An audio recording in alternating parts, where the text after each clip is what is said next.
Hey mama, I'm Trish, and I need to tell you something that might tick off some people in the birth world. Birth doesn't have to be terrifying. It just needs to stop being a stinking mystery. After 16 years as a labor and delivery nurse, catching over 1,000 babies and birthing 6 of my own, I got fed up watching scared, unprepared moms walk into delivery rooms. So I created the birth education I wish every mama had. Real talk from someone who's been on both sides of that delivery room door. Right now, I'm giving you everything: my 3 signature birth courses, monthly support calls, my brand new birth pod class, and 30 days free in our mama membership. Plus, I'm shipping you my labor birth comb absolutely free. This little tool is a game changer for natural pain relief during contractions. That's over $4,300 worth of birth education, plus a physical tool delivered to your door. Your body was made for this, mama, but you need to know your options. Get the Calm Birth Bundle at labornursemama.com/calm, C-A-L-M, because confident mamas have better births. You get a 14-day money-back guarantee, lifetime access, and it's available right now inside our app. Stop letting birth be a mystery. Get educated, get empowered, get the bundle, and get your birth comb free.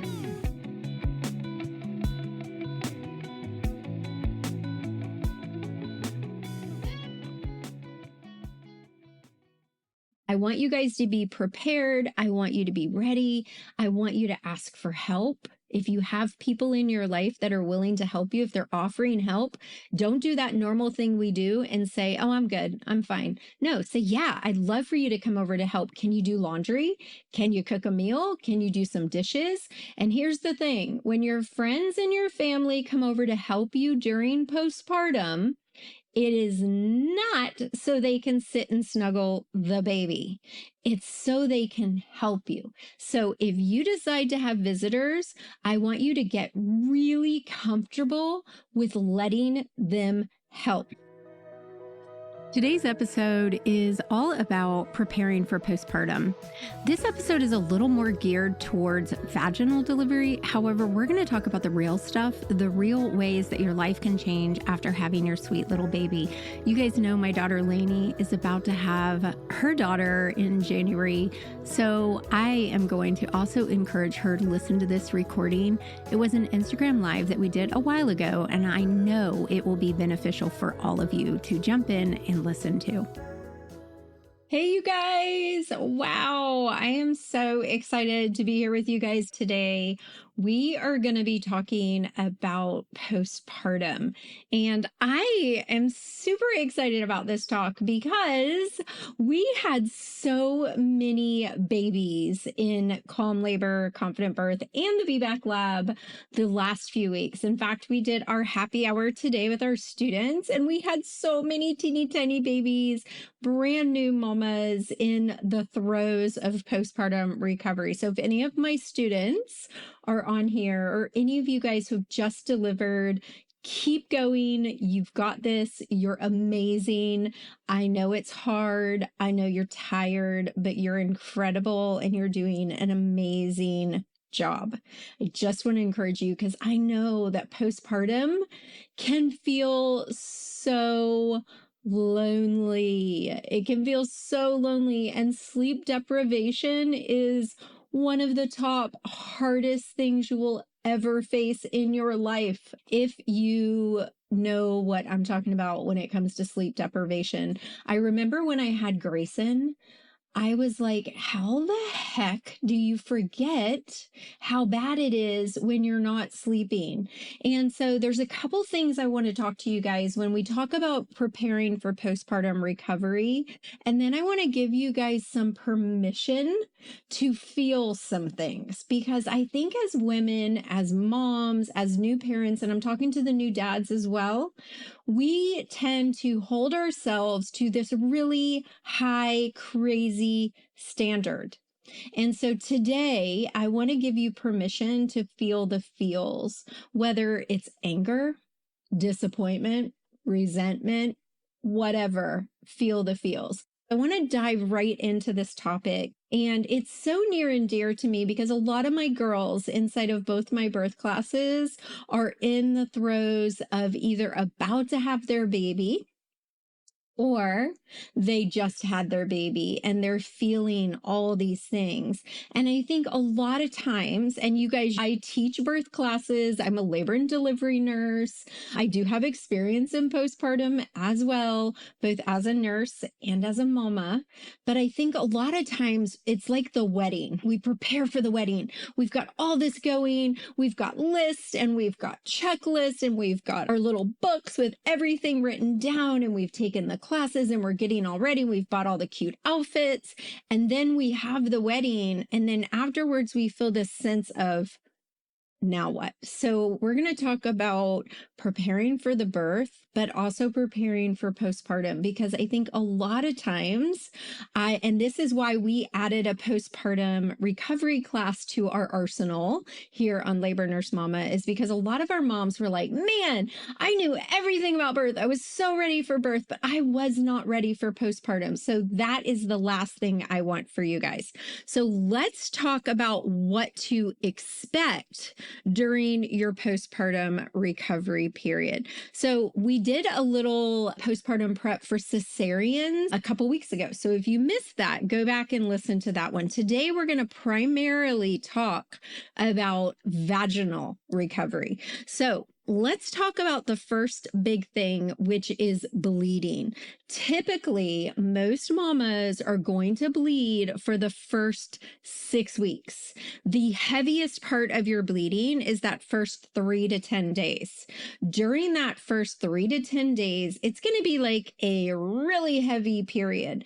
It starts out as a really dark, deep, thick red. It's nasty. The difference with your bleeding after having a baby is that it's got a weird smell to it.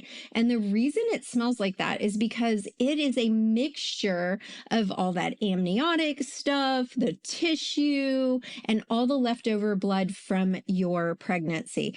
Girl, there are a lot of bodily changes after having a baby. Remember, during pregnancy, we have all this extra fluid. We have all this extra cardiovascular work going on. So now you're going to get rid of all that. So you might notice that you're sweating a lot. You might be swelling and getting rid of all those fluids. So sometimes immediately during postpartum, because of all the fluids we give you during labor, sorry about that, you might swell up immediately. And then you're going to release all that through sweating, especially at night. It's not fun. You might have a lot of night sweats, but with your bleeding, it's going to start out, it's heavy, it's dark red, it gets a little bit darker, then goes down to a pinkish color. Now, during that first 3 to 10 days, that initial period, and it's different for everyone. It's even different for each baby. I've had 6 babies. One was adopted. I always say she was my hardest birth, but I didn't bleed with her. So during my pregnancies and my postpartums, with some of them, I bled heavier than others. It also depended on me and what I was doing. So we're going to talk about that as well. So you're going to start out really heavy, period-like bleeding. You've got tissue. You might have blood clots. Now, if you see clots that are large, I want you to call your provider. If you bleed through more than one pad, I'm talking those big pads in an hour, call your doctor. You should see it tapering off somewhat, your bleeding. It should not be like a certain way and then get way heavier. That's not normal. However, if you do too much in a day, so let's say your bleeding's tapering off, it's getting better, and then you get up, you walk the neighborhood, you walk up and down the stairs 20 times, you pick up the laundry basket, you go, you pick up your toddler, you throw your baby and your toddler on your hips, you might have an increased amount of bleeding. That is normal. So that gets to one of my points that we're going to get at too. You should see it tapering down. So starts out red, goes to a pinkish color, goes to a brownish color, and then it ends up like a yellowish white color. Most women are not still bleeding at 6 weeks. I know we say 6 weeks, and you can still be bleeding at 6 weeks, but most women taper off.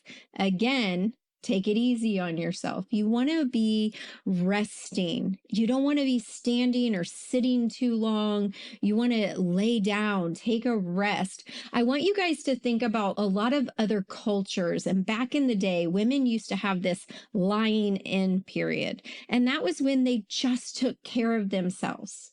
So I want you guys to really think about that first 6 weeks as your time to take care of you and baby. That's your priority. You and baby. You just went through something incredibly difficult. Birth is a lot of work. So I want you to give yourself permission to rest.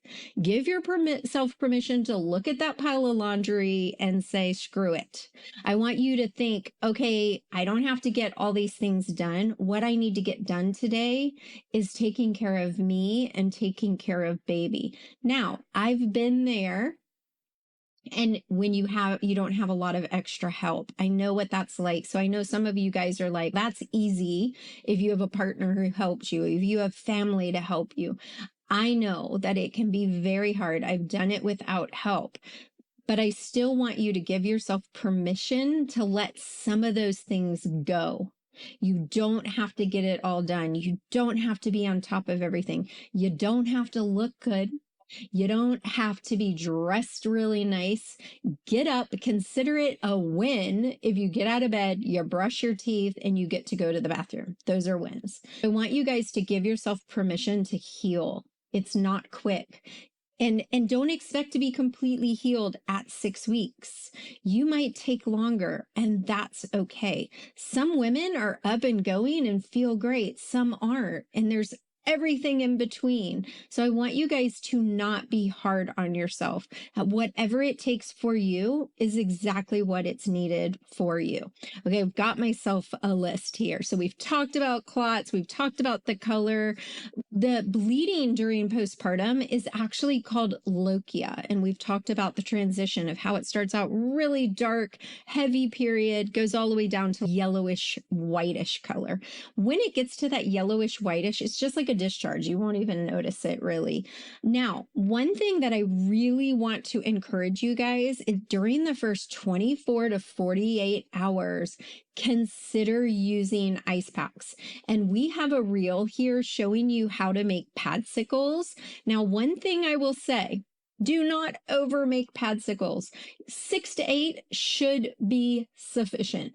Most of my mamas who lay out a big pizza pan or cookie sheet and make 20, they don't use them. So you can use them for boo-boos later, but 6 should be a perfect amount of padsicles. I also did a little trick that I showed you guys I think I did a reel showing you a labor and delivery nurse trick. And so if you do not have padsicle made and you are swollen and your booty is hurting, you've got hemorrhoids, you've got stitches, grab out a newborn diaper. This is a little trick for you guys.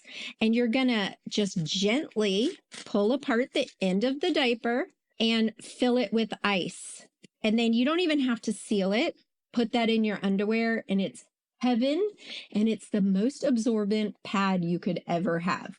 If you buy pre-made ice packs, the pads, a lot of times the blood just rolls off. So there's literally no point in those. So use a diaper or make your own padsicles. They work great. Okay, another thing that we really want to have is a perineal bottle. So you're going to get a perinatal bottle in the hospital. We give them to you after delivery. Those things are golden, girls. Keep them. Bring it home with you. You can also buy, I have a couple that I've bought. Frida Mom has a great one. Lancino has a great one. But remember, you don't have to buy one because you're going to get one in the hospital, and you can ask your postpartum nurse for an extra perineal bottle. These are squirt bottles, and I'm so mad that I don't have it here, but I actually keep it in my bathroom for when I'm on my period because it's amazing. So you can fill it with warm water, and every time you go to the bathroom, I want you to rinse off. Now, here's a labor nurse tip. Don't touch your perineum with it. If you touch your body with your perineal bottle, you're going to cause it to have germs on it. So I see it all the time in the hospital. Mamas will just touch their bottom with it, and then we have to get a new one. So be very cautious that you keep it at a distance from your perineum when you're cleaning yourself. Is just keeping clean. Every single time you go to the bathroom, rinse off with warm water. So you're going to go into the bathroom, or your partner's going to go with you. Turn the water on right when you go in the bathroom, get it nice and warm, fill up your perineal bottle, go to the bathroom, and you're going to rinse off with the bottle. Then you're going to pat dry. This is top tip, because if you rub, you're going to hurt your bottom. All right, let's think what else. So every time you go to the bathroom, you're going to clean with your perineal bottle. You're going to use a warm spray bottle. I love the ones we give in the hospital. I don't think you should have to buy one, personally. You're going to want to do a sitz bath. So a sitz bath, you're going to fill it with warm water and you're going to put it right on the toilet. This one has a little pump spray, so you can do like a bidet, right? You're going to have a warm water bottle that's going to put warm water into it. You want to get it nice and warm, and you want to do this as often as you can throughout the day. This is going to help speed up your healing process tremendously. You can do it for about 20 minutes. You guys, it feels like heaven. If you have hemorrhoids, you do not want to miss out on this. If you have stitches, you don't want to miss out on this. This is amazing. So get a sitz bath. I love this one because you can flatten it and just keep it next to the toilet or in your closet. All right, what else? So you're going to do that 20 minutes several times a day. You want to rest often. Laying down. Remember, I said no sitting or standing for too long of a period. A lot of mamas find if they have hemorrhoids, to get like a donut cushion or some kind of cushion to put on their chair so that they're not putting too much pressure on their bottom. You don't want to overdo it, no matter how good you feel, because some days you're going to feel amazing. And those are the days that you're going to overdo it. And then you're going to start bleeding heavier and you're going to feel terrible. And you're going to say, wow, Trish said, don't overdo it. So do not overdo it. You're only going to be carrying that baby and taking care of that baby. Everything else can. If you don't have a good support system, I want you guys to start thinking about that now before your baby comes. So what are some things that you could do if you don't have a stellar support system? And I've been there. I moved away from my family and I didn't have a lot of support during postpartum. So some of the things that I did was I prepared freezer meals ahead of time. I had all my supplies ready, and I had a list of all the important phone numbers ahead of time. And we're going to talk about that in a minute because I think that is really important for postpartum. We'll talk about which phone numbers to have ready. I've got a list so I don't go off on all these tangents. So again, you are going to take care of you. We're going to talk about visitors during postpartum. I get this question all the time, and we talk about this on our weekly happy hours. If you don't know, we have 2 birth classes, Calm Labor, Confident Birth, and the VBAC Lab. Both of them include weekly hangouts with me or my team doula, Taylor. And we meet on Mondays with the VBAC Lab and on Wednesdays with the Calm Labor, Confident Birth students. And one of the things we spend a lot of time talking about is creating boundaries, whether it's boundaries with your providers or boundaries with your partner or boundaries with your family members. One thing that comes up a lot is postpartum visitors, because I know that it gets really stressful for you and your partner, and sometimes between you and your partner if you don't agree. So I want you guys to start talking about it now. What do you want for your postpartum period? Because remember, like I said, you're going to be bleeding, your boobs are going to be leaking, you're going to feel different, and you're going to be healing. So if you want a really tight wall around that recovery period, you have every right to do that. It's okay if someone has to wait to see your baby. That is okay, and that is your choice. You don't have to apologize. You don't have to make excuses. So I want you guys to start thinking about your postpartum visitor policy for your home. Now, COVID has helped us out a little bit, right? Because we don't have to fight as much in the hospital, although some are getting more lax. But once you get home, what do you want? What do you want? Are you comfortable having people coming over and seeing you with your boobs leaking, or seeing you with a diaper on, because that's what they feel like, or having to get up slowly and move to the bathroom, or being in the bathroom for 20 minutes to doing all your peri-care? Some people are not comfortable with that, or some people are not comfortable with learning how to breastfeed with people watching them. So I want you to really start thinking about yourself. If you don't care at all, that's totally fine. If you completely care and you're not comfortable, that's totally fine. This is your recovery period, and you have every right to set up the rules and set up the boundaries. Now, if you're having some conflict with your partner, because maybe your partner wants their parents to be able to come over, or their sister, or their best friend, then you need to talk about it now, and tell them how you feel, and that you might feel vulnerable, or you might feel uncomfortable with someone there when you're learning how to be a mother, or you're exhausted, or you're feeling terrible.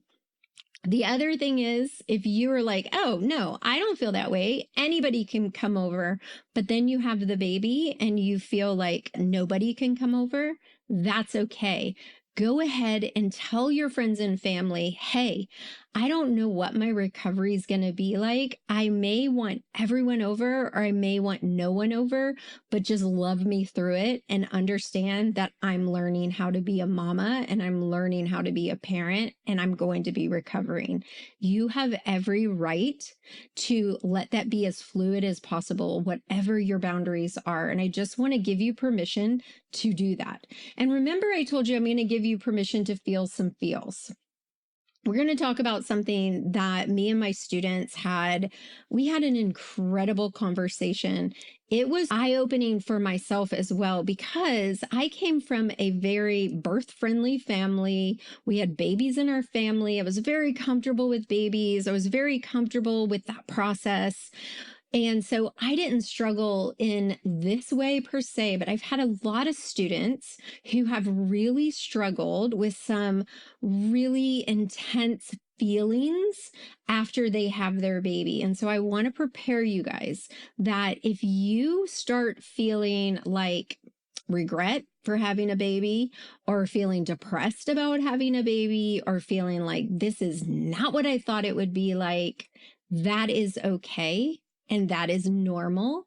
And that does not make you a bad parent. That makes you a normal human being who's going through sleep deprivation, hormonal changes, and recovery. So if you find yourself right now, if you're one of my new mamas who's feeling guilt because you're like looking at your baby and thinking, I don't like you, that's okay. And it's normal. This is a brand new person who is invading your space. If anybody invades our space, we might feel a little bit upset or angry or resentful. That's normal. We feel that way with adults. We're going to feel that way with babies. Now, some of you guys, doesn't bother you at all. But if you're one of those moms who's feeling like, gosh, I really can't believe I decided to have a baby and now I'm going through all this and I feel guilty, don't. This is normal. You're good and you're going to move through it. And you are a good parent and you're a good mom and you're a good dad. I promise you, this is normal. Now, one of the things I said was I want you to have a list of important phone numbers and resources handy.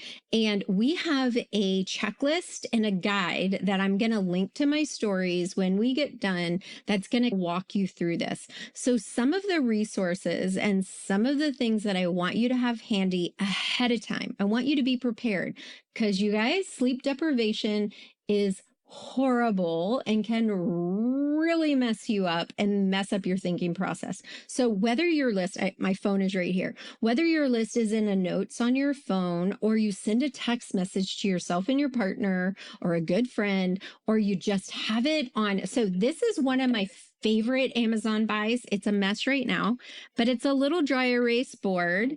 And then I have my dry erase marker sits right there, and I keep it next to I have one next to my bed. I have one next to my little guy's bed. We write notes to each other. And if I wake up at 2 a.m. and I'm like, oh my gosh, I forgot to send so-and-so the breastfeeding list, I write it down.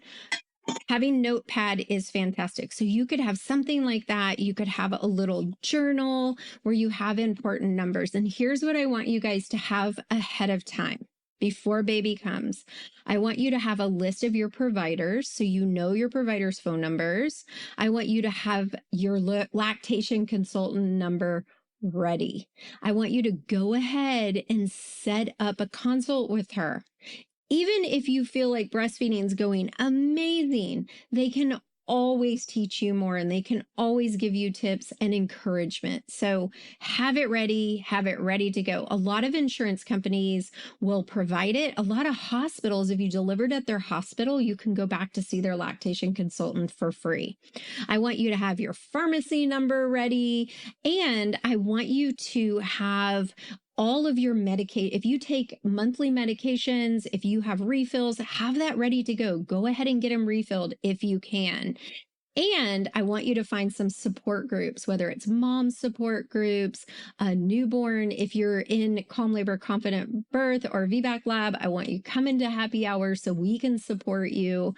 And then I want you to consider having a postpartum doula. I am actually doing a podcast with a postpartum doula, and I can't wait to talk to her because I think that is an invaluable resource. So if you have the option, consider doing that.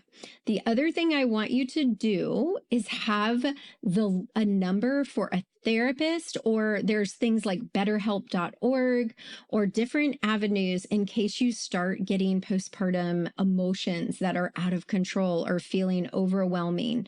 And most of the time, postpartum depression will manifest itself after about 2 weeks. Those first 2 weeks are just crazy. Everything's out of whack. So after 2 weeks, if you're feeling low, if you're feeling despondent, or you just don't feel right, go talk to someone and get some help. This is not a bad thing. This does not say anything bad about you. This just says you've been through something and you need some help. Girl, I am in therapy. All of my kids are in therapy. Therapy is incredible. Having a baby it does a number on your system. So having someone to talk and bounce things off, having support is such an amazing gift. I want you guys to be prepared. I want you to be ready.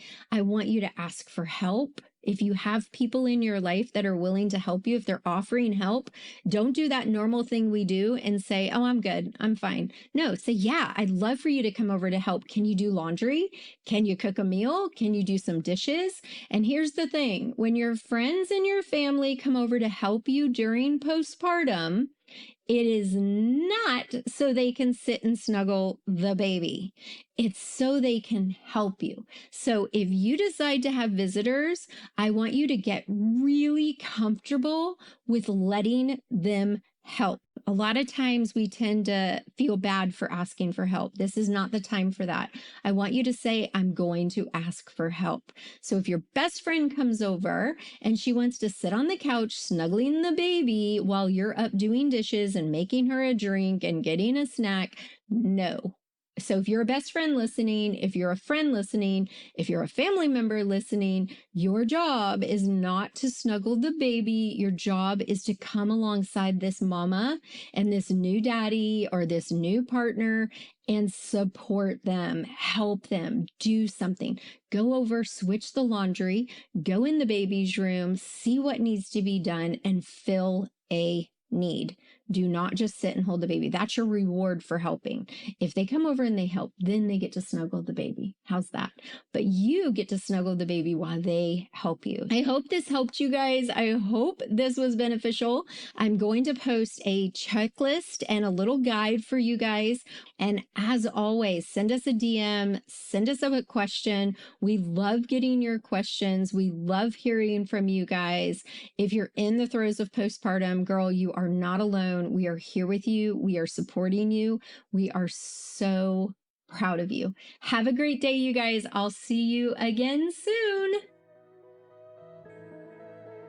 Hey, Mama, I hope you enjoyed this episode of Postpartum Unpacked, where we talk about preparing for postpartum. And it was sort of an overview of our other Postpartum Unpacked episodes. So make sure you listen to the rest of the series to dive deeper into preparing for your postpartum recovery. It is so important. And a lot of moms really prepare for birth, but they skip the postpartum. And I am so proud of you because you need to be prepared for your postpartum journey. This is life changing. So make sure you hit subscribe, leave us a review, and let us know what you'd love to hear about in the future. As always, we'll see you again next week. Bye for now.